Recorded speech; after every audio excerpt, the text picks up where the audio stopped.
Winter always makes houses speak. Not loudly. Not at first. It starts with small things. The way heat moves through old wood, the way pipes contract, the way walls settle like tired bones. Everyone knows that. Everyone ignores it. Until the sound answers back. I was lying awake when I heard it. Not a knock. Not a scrape. A pause. As if something on the other side of the wall had stopped moving because it realized I was listening.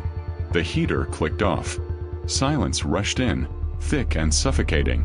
Then, 3 slow taps. From inside the wall. I sat up, breath caught halfway in my chest. The house was empty. It had been empty since December.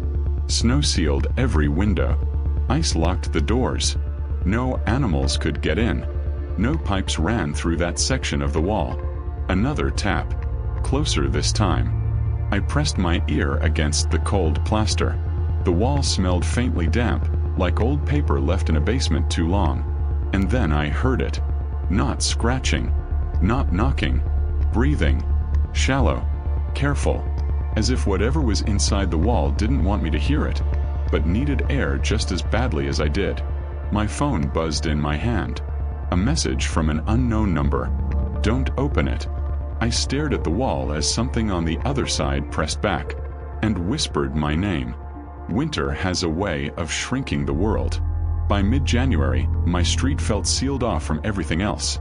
Snow piled high enough to swallow curbs, trees frozen mid-sway, windows glowing like small islands of light. Sound didn't travel the same in winter. It softened, sank into the cold. Even the city felt like it was holding its breath.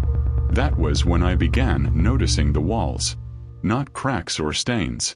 Not anything obvious. It was the way they held sound. How noises didn't echo the way they should. How heat lingered in places it shouldn't have.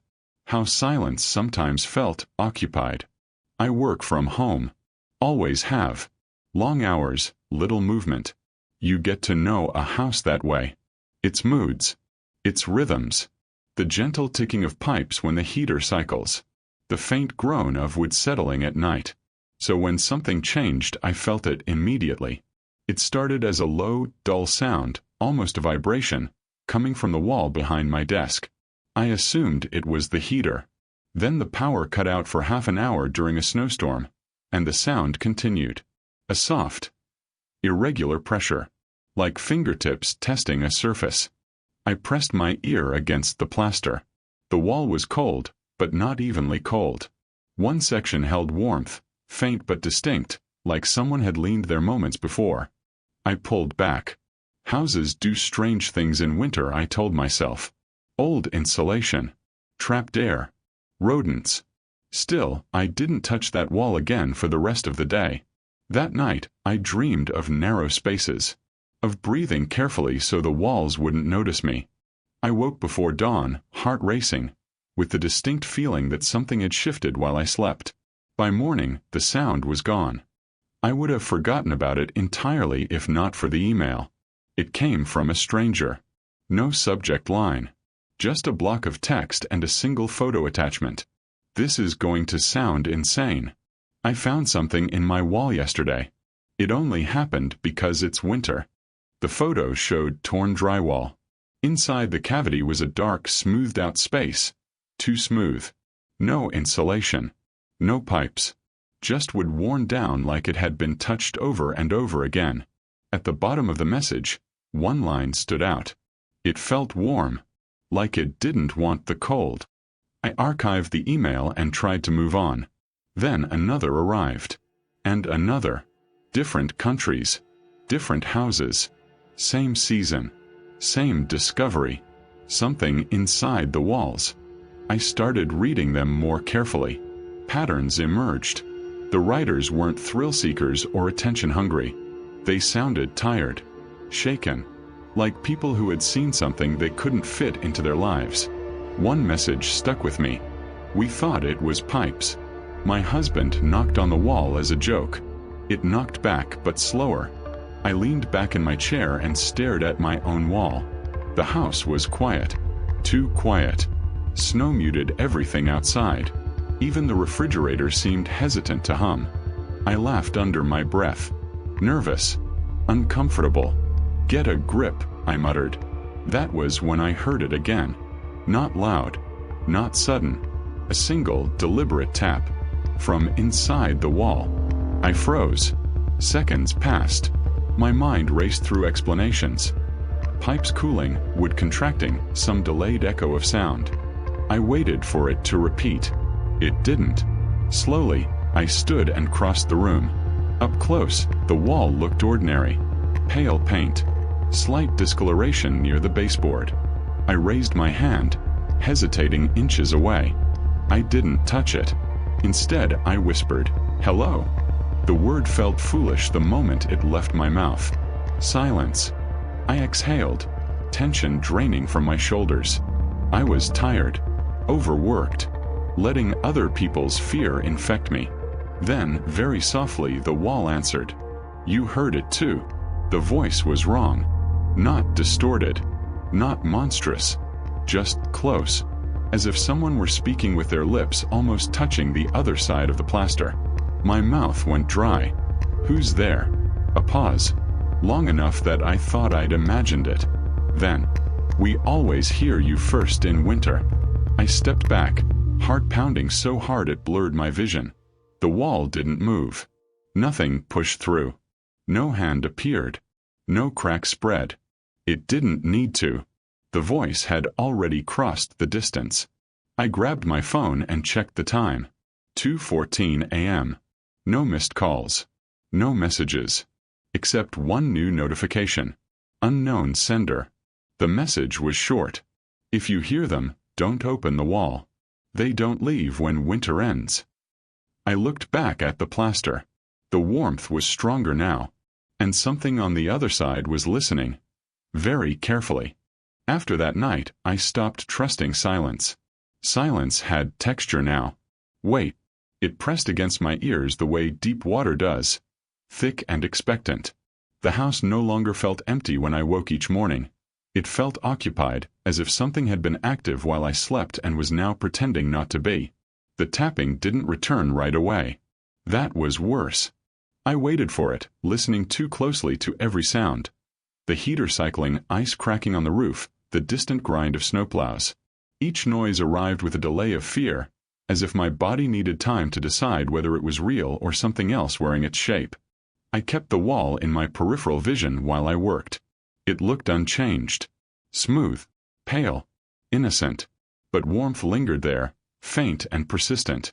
When the heater was off, when the rest of the room felt refrigerated, that section of plaster remained stubbornly alive. I didn't touch it again.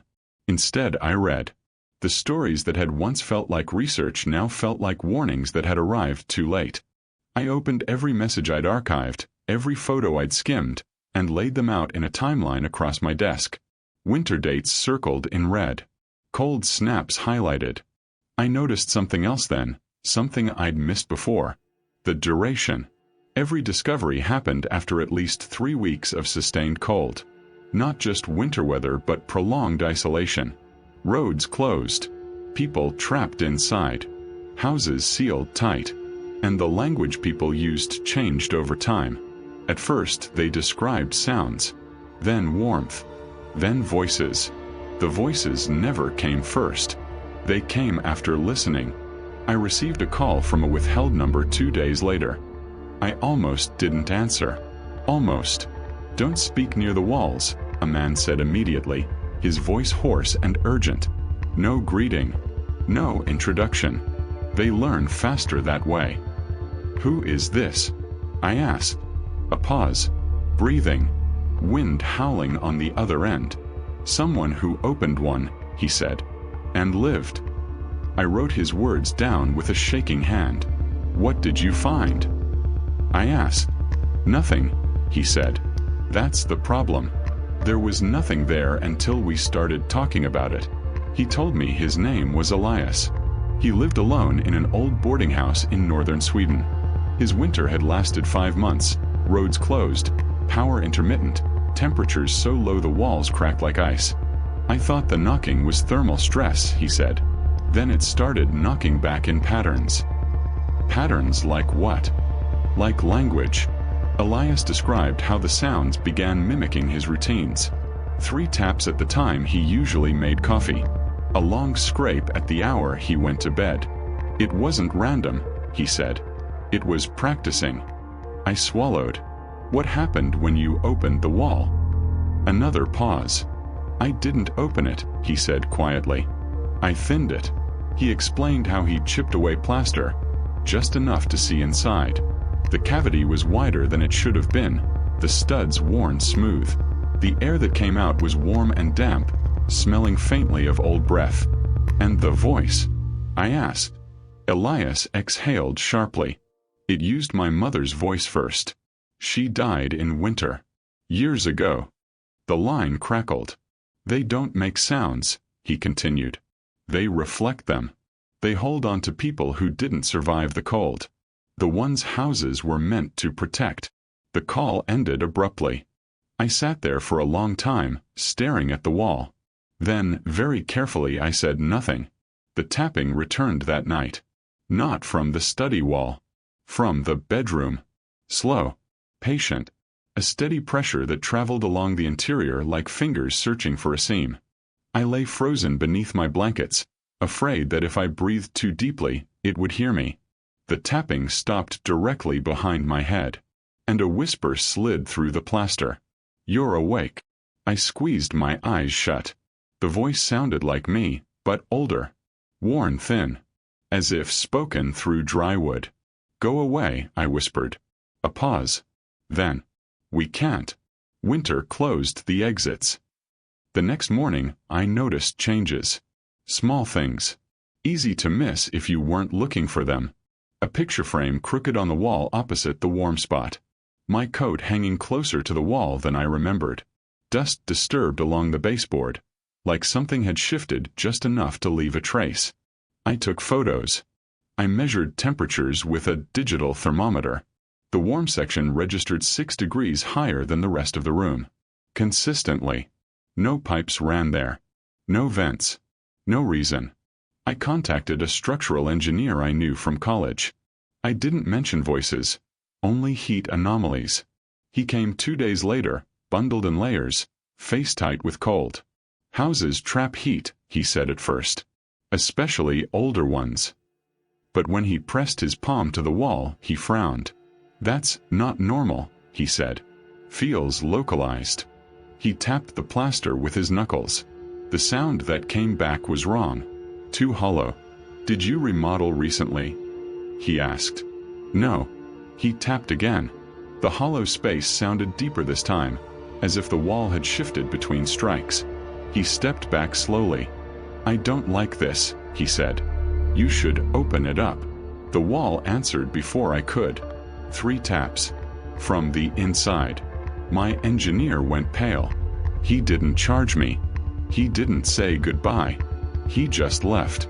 That night, I dreamed of walls breathing, expanding and contracting around me, warm and close, like lungs. I woke with my back pressed against the plaster, though I was certain I'd fallen asleep facing the door. The warmth soaked through my clothes. I didn't pull away. That terrified me more than anything else. I began receiving new messages, ones that referenced details I'd never shared. My floor plan, the color of my walls, the sound my house made at night. One message read, "They're closer once you notice the heat. That's when the house starts choosing." I replied for the first time, "What do you mean, choosing?" The response came instantly. Some walls remember better than others. The voices became more confident after that. They no longer waited for me to speak first. They narrated my movements. You're cold. You miss people. You don't sleep well in winter. Each statement was true. Each one felt like a hand tightening around my ribs. I tried leaving the house. The front door wouldn't open. Not locked. Frozen shut. I sealed the frame so completely it might as well have been welded. When I turned back toward the hallway, I realized the tapping had stopped. The house was warm now. All of it. Too warm. From every wall, the whisper came. No longer separate voices, but a single layered sound. You don't have to be alone this winter. I backed into the center of the room, shaking. "What do you want?" I asked. The answer came from behind me, from inside the wall. To stay. And for the first time, I understood the truth buried beneath every story I'd read. The walls weren't hiding something. They were making room. And winter was when they finished the work. The house stopped cooling at night. That was the first sign that something irreversible had begun. Even when the heater was off, when the power flickered and died under the weight of ice, the rooms remained warm. Not evenly. Not comfortably. The warmth pooled along the walls, gathered in corners, pressed outward as if the house were holding its breath. I stood in the hallway at 3:06 a.m., barefoot on wood that should have been freezing, listening to the walls murmur. Not whispers anymore. Conversation. Layered voices slid through the plaster, overlapping and intimate, speaking in tones meant for small rooms and shared beds. Some cried softly. Some laughed. Some repeated the same sentence over and over, like a thought stuck in a loop. "It's colder outside. Stay where it's warm. You don't have to go." I backed toward the front door again, my breath fogging in the air only when I exhaled too hard. The door handle burned against my palm, not with heat, but with resistance.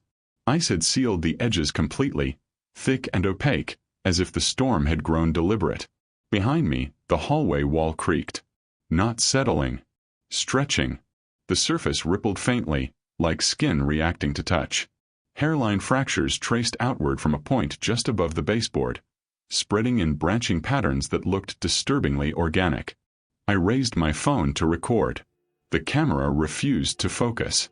The screen distorted, pixels bending inward toward the wall, as if the lens were being pulled. Then the voice spoke directly behind the plaster. Not layered. Not distant. Singular. "We're ready now." My knees nearly buckled. Ready for what? I whispered. The wall exhaled. Warm air seeped through the cracks, carrying the scent I now recognized instantly. Old rooms, old breath, winter trapped too long inside human spaces. For you to stop standing on the wrong side. The study door slammed shut on its own. I ran. The house shifted as I moved, hallways subtly narrowing, angles bending just enough to make my sense of distance unreliable. Doors I passed every day felt farther apart, farther away, like the house was stretching itself to keep me inside. I reached the kitchen and grabbed the crowbar from where I'd left it leaning against the counter. The walls fell silent. Not empty. Attentive. I pressed my back to the refrigerator, chest heaving. My reflection in the dark window above the sink looked wrong. Too pale, eyes too bright, like someone already halfway absorbed into the house's idea of me. "Listen," I said, my voice breaking. "I won't open the walls. I won't tell anyone else. I'll leave." A pause. Then, gently, "You already told us everything." The house clicked. Not one sound, but many, cascading through beams and studs and hollow spaces. Locks turned without hands. Wood slid against wood. Somewhere above me, something heavy shifted and settled. The floor vibrated under my feet. The warmth intensified. I followed the sound back to the study. The wall there was no longer flat. It bowed outward, swelling slowly, rhythmically, like a lung filling with air. The cracks widened, plaster dust drifting down in lazy spirals. I raised the crowbar with both hands. "I'm not doing this," I said. "I'm not staying." The wall replied in my own voice, perfectly matched. "You already are." I swung. The crowbar tore into the plaster with a wet, cracking sound. Dust exploded into the air, choking and blinding. I swung again, harder, ripping open a jagged hole wide enough to see inside. The cavity was deeper than any wall should be. No insulation. No wiring. Just a smooth, hollow chamber lined with layers. Wallpaper. Paint. Fabric. Skin. They weren't arranged randomly. Each layer was pressed carefully over the last, smoothed down like careful work, like preservation. Names were etched into the studs, carved deep and dark. Dates. Winters. I recognized them all now. The people who had written to me. The ones who stopped responding. And beneath the newest layer, beneath the thin membrane still forming, my name. Something inside the wall shifted. The hollow space contracted, walls flexing inward, reshaping themselves with slow, deliberate pressure. The opening I'd made began to close, edges softening, pulling toward each other. Hands formed. Not emerging, imprinting.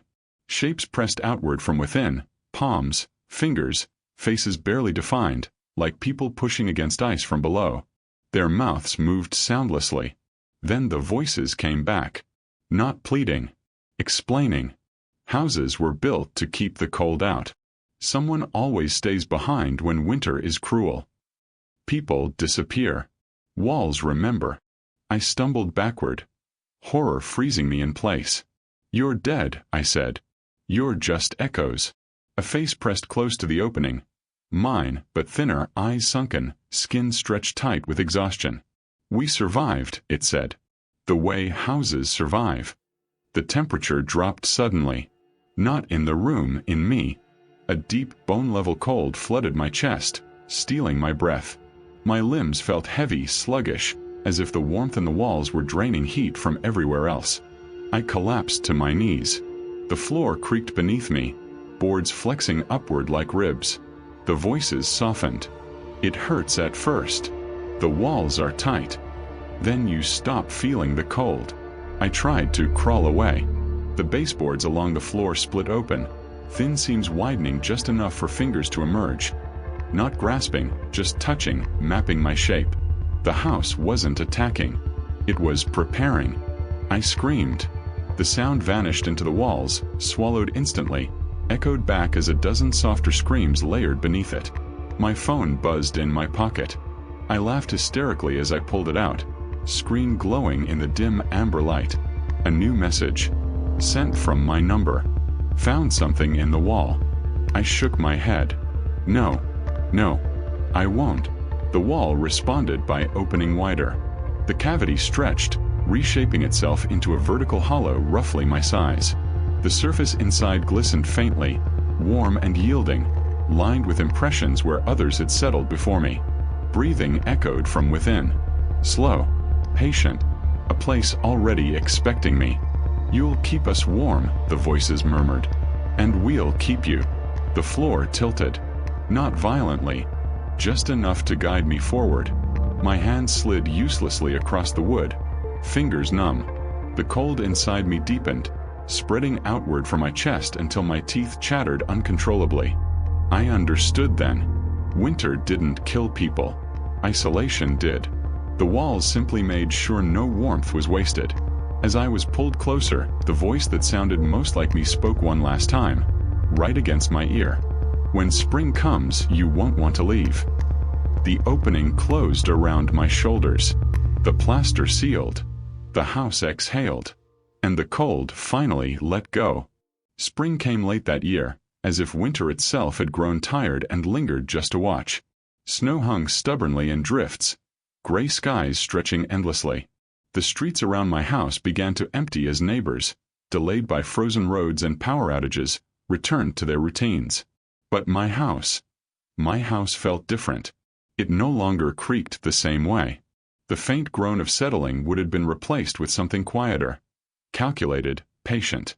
I walked through the rooms cautiously, hands brushing over walls that had once been ordinary plaster, now smooth and slightly warmer than they should have been. Even the floors held subtle warmth. Not uncomfortable, but insistent, like a heartbeat beneath my feet. I wasn't alone.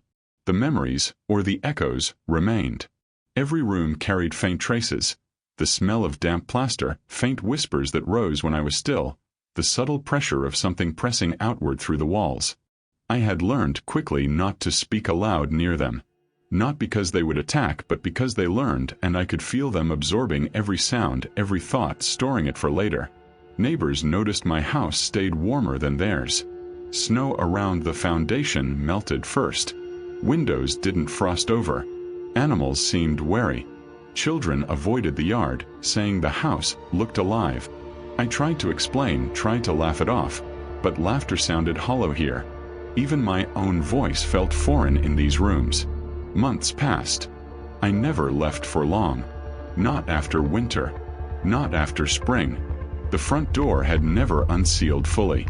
I could open it enough to step outside, but something in me hesitated, a deep instinct anchored in the memory of the house drawing me back. Visitors rarely stayed long. They said the walls watched, that the warmth felt. Wrong. Sometimes I dreamed I could see layers inside the walls, thin faces pressed outward, pale hands leaving marks, names etched into what I didn't recognize. I tried to tell myself it was stress, that the cold, the snow, and isolation had done this. But I knew better. I had been chosen like all the others before me and like those I had read about. Letters continued to arrive. Not from anyone I knew. Sometimes images, always blurred. Plaster torn open, hollow spaces, human-shaped cavities, impressions in the wood. Always captions. It's ready. The walls remember. Winter comes. I didn't respond. I couldn't. I began to notice things I hadn't before. Small drafts where none should exist. The faint echo of footsteps I hadn't taken. A warm pressure behind the wall when I leaned too closely. It wasn't threatening. Not yet. But it reminded me that the house was alive in a way I could never be. That it was patient. Immortal in its winter. I tried to maintain a semblance of routine. Cooking, cleaning, working from home. Every noise I made was measured. The tapping had stopped, or so I thought. Some nights I would wake, heart pounding, certain I felt a presence behind me. I would press my ear against the wall and hear breathing. Not mine. Not entirely human. Slow. Careful. Waiting. Sometimes I whispered to them. Not questions, not requests. Names. Thoughts. Simple words. And sometimes, faintly, I could hear them repeat me back, distorted but exact, a shadow of memory or warning. I never touched the walls again. Never opened them. Never called anyone. I realized slowly that the house didn't take. It transformed. It preserved. The walls absorbed those who spent too long in winter, layering memory, warmth, and identity into the plaster, the studs, the wood. The snow wasn't cold, it was a gate. The isolation wasn't cruel, it was selection. Those who discovered the truth were not destroyed. They were integrated, gently, insistently, inescapably. By summer, the warmth had settled. Quiet. A faint pulse, beneath the floors, through the walls. Visitors felt uneasy, and the house was sold once more. I was never seen leaving. My belongings remained untouched except for subtle signs. A chair slightly moved, a book open on a page I hadn't left it on, dust faintly disturbed along corners. I understood then what the walls had whispered that first night. We can't. Winter closed the exits. They hadn't meant to trap anyone in winter. They meant to teach, to welcome, to hold. Those who resisted too long were only drawn closer, inevitably. And now the house waits again. Every winter, every snowfall, every stretch of isolation. It listens, warms, prepares. I am part of it now. Not entirely myself. Not entirely gone. A faint presence in the plaster, a whisper among layers, a warmth that presses outward when winter returns. I see new occupants, those curious, those isolated, those alone, and I wait silently, carefully, in the spaces behind walls they cannot yet touch. Because winter never ends for the house. And the house remembers everyone. If you walk past a quiet street in a heavy snow, you might notice a window glowing brighter than the rest, heat radiating unevenly across its walls. You might hear faint tapping, or a whisper that sounds like someone you knew. Don't knock. Don't pry. Don't listen too closely. The walls are patient. And when winter comes, they always make room.